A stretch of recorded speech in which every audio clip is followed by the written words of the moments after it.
Karma hurried past the woman that leaned against a post as if she needed it to support her. It was a streetlight that illuminated the pre-dawn night sky, but it also gave the woman an unfortunate spotlight. She wore a thin, purple skirt that barely covered her skinny butt. An army fatigue jacket was her only means to fight the cold. Beneath that was a tank top that was just a wife-beater whose lower half had been torn away. Mud was splattered all over her worn boots, and hopefully it was only mud. The woman changed her position, and Karma wondered if she was trying to strike a sexy pose or had just stopped herself from falling to the ground. She gave her a worried glance, a variety of thoughts in her head. Was she hurt? Was she a pickpocket? Or was she just high? She had to have been the dirtiest whore Karma had ever seen. The only whores that ended up like her were the ones that had hit rock bottom.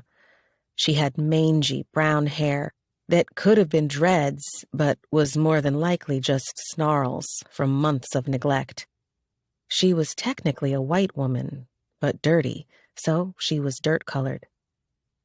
The insult was in the word dirty, not whore. There were call girls, prostitutes, and then whores. Sex work was not only the oldest profession, but once it had become legalized, they had formed the biggest union in the world, SWU, Sex Workers United.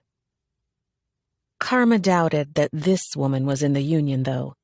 They had a great drug program, and this one definitely could have used their services. When the woman opened her mouth to place a cigarette between her lips, Karma saw that her few teeth were black. A meth smoker.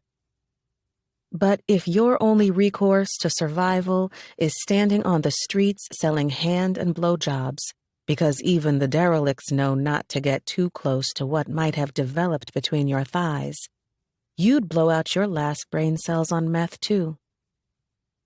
Karma kept walking, vowing that when the day came that she was forced to become a sex worker, she would never walk the streets for money, and she would damn sure never resort to meth. She'd find other ways to disappear.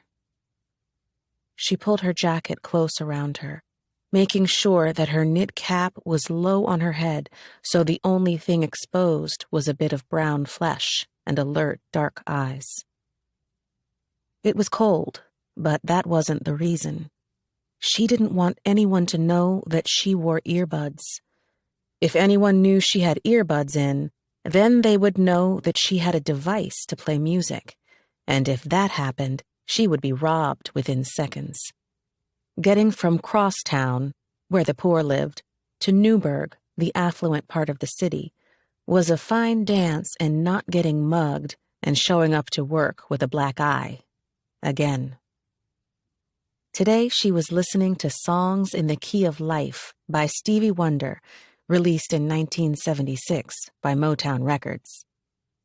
Strange how, even though it was close to 500 years since that album was released, things weren't much different. In 2426, most of the world was now a village ghetto land. Karma checked out the clock in the clock tower and then sped up her steps. She could not risk missing the train. They were unpredictable on this side of the city. If they said they'd arrive at 5 o'clock p.m., then you'd better get to the station by 4:45 p.m., and you could be kept waiting until 5:15 p.m. However, once the trains transferred to the nicer ones on the other side of the city, then everything became timely, down to pinpoint accuracy. Yet another disparity that everyone got used to. The government ran the entire public transportation, but guardian forbid if the train ever arrived late in one of the government-populated areas.